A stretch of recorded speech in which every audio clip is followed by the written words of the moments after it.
नमस्कार मित्रांनो, मी Mahendra Patil. Power point ट्युटोरियल्सच्या पहिल्या भागामध्ये मी आपणा सर्वांचं मनपूर्वक स्वागत करतो.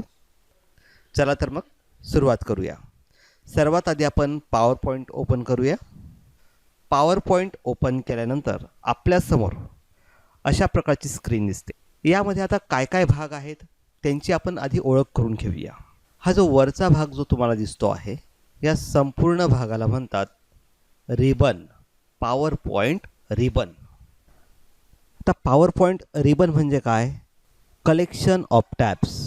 हे जे टॅब्स याच्यामध्ये आपल्याला जे दिसत आहेत, होम असेल, file, insert, design, merge, transaction, animation, हे जे टॅब्स आहेत यांचं कलेक्शन म्हणजेच रिबन. म्हणून या संपूर्ण भागाला म्हणतात रिबन. तर आता टॅब्स म्हणजे काय? टॅब्स म्हणजे काय तर कलेक्शन ऑफ ग्रुप्स, ज्यांच्यामध्ये वेगवेगळे ग्रुप्स असतात त्या ग्रुपचं कलेक्शन म्हणून एक टॅब तयार होतो. उदाहरणार्थ बघूया आपण होम टॅब. या होम टॅबमध्ये आहे क्लिपबोर्डचं हे कलेक्शन आहे. स्लाईडवर काय तुम्हाला प्रक्रिया करायची आहे त्याच्यासाठी कलेक्शन दिलेलं आहे. नंतर फॉन्टवर तुम्हाला काय प्रोसेस करायची आहे, काय फॉर्मॅटिंग करायचं आहे त्याच्यासाठी हे टूल्स दिलेले आहेत, यांचा एक ग्रुप आहे. अशा या ग्रुप्सचा जो मिळून तयार होतो त्याला टॅब असं म्हणतात. तर आता पुन्हा ग्रुप म्हणजे काय? तर ग्रुप म्हणजे collection of tools and buttons, ज्याच्यामध्ये वेगवेगळे टूल्स आहेत जे आपल्याला वापरायचे आहेत, वेगवेगळे बटन्स आहेत ते आपल्याला वापरायचे आहेत, यांचा बंच म्हणजे ग्रुप्स. आता ज्या एरियावर आपण काम करणार आहोत याला म्हणतात स्लाईड. या संपूर्ण भागाला स्लाईड म्हणतात.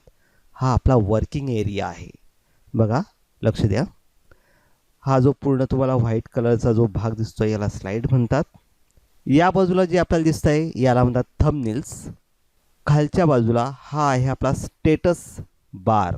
ह्या प्रेझेंटेशनमध्ये आपण किती स्लाईड इन्सर्ट केलेल्या आहेत तर याच्यामध्ये आपण इथे 7 स्लाईड आपण आतापर्यंत इन्सर्ट केलेल्या आहेत. त्याच्यापैकी 6व्या स्लाईडवर आपलं काम चालू आहे. इकडे नोट्स आहेत. याचा ज्यावेळेस आपण वापर करू त्यावेळेस अधिक माहिती सांगेल. स्लाईड शॉर्टर आहे आणि इकडे स्लाईडचं झूम इन आणि झूम आउट इथनं आपल्याला हे करता येत आहे. पुन्हा वरच्या स्लाईडवर जाऊया. ही ब्लँक स्लाईड आहे. सर्वप्रथम आपल्याला काय करायचं आहे की आपली जी स्लाईड आहे त्याची साईज काय आहे हे तुम्ही आधी बघून घ्या. तुम्हाला आता माझ्या स्क्रीनवर जी स्लाईडची जी साईज दिसते आहे ती आहे 16:9. काही लोकांकडे ही साईज 4:3 अशी दिसत असेल. तर ही जी स्लाईड आहे याची साईज चेंज कशी करायची, ही बदलायची कशी ते आता आपण आधी बघूया. डिझाईनमध्ये जाणार. डिझाईन टॅबमध्ये स्लाईड साईज त्याच्या इथे जाणार. बघा इथं दिसते आपल्याला स्टँडर्ड साईज 4:3 आणि वाईड स्क्रीन 16:9. शक्यतो आपल्याला 16:9 ह्याच आकाराची स्लाईड प्रेझेंटेशन करताना वापरायची आहे. नवीन जे पॉवर पॉईंटचे जे व्हर्जन येतात त्यामध्ये आता अशाच प्रकारची स्लाईड आपल्याला सुरुवातीला दिसते. जे जुने व्हर्जन आहेत त्यांच्यामध्ये 4:3 हे अगोदर दिसतं, पण काही हरकत नाही आहे. तुम्ही ते डिझाईनमध्ये जाऊन तुम्ही ती जी साईज आहे ती तुम्ही चेंज करू शकतात. मित्रांनो, आपल्याला स्लाईड तयार करायची आहे. पॉवर पॉईंट प्रेझेंटेशन आपल्याला तयार करायचं आहे. त्यासाठी सगळ्यात महत्त्वाचं काय असतं की त्याच्यामध्ये काहीतरी टेक्स्ट टाकणं, इमेजेस टाकणं, फ्लोचार्ट्स टाकणं. जे काही तुम्हाला आवश्यक आहे ते तुम्हाला त्याच्यामध्ये इन्सर्ट करता यायला पाहिजे. जे इन्सर्ट केलेलं आहे त्याला ॲनिमेशन देता आलं पाहिजे आणि त्याला त्या विषयानुसार ते ॲनिमेशन ज्यावेळेस तुमच्याकडनं दिलं जाईल त्यावेळी तुम्हाला पॉवर पॉईंट येतं आहे किंवा समजतं आहे असं आपण म्हणू शकतो.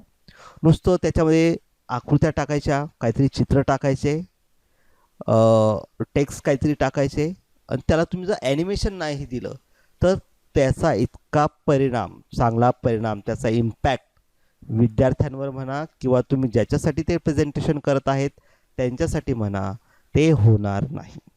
त्याच्यामुळे ॲनिमेशन आणि ट्रान्झॅक्शन हे पॉवर पॉईंटमध्ये सर्वात महत्त्वाचं आहे.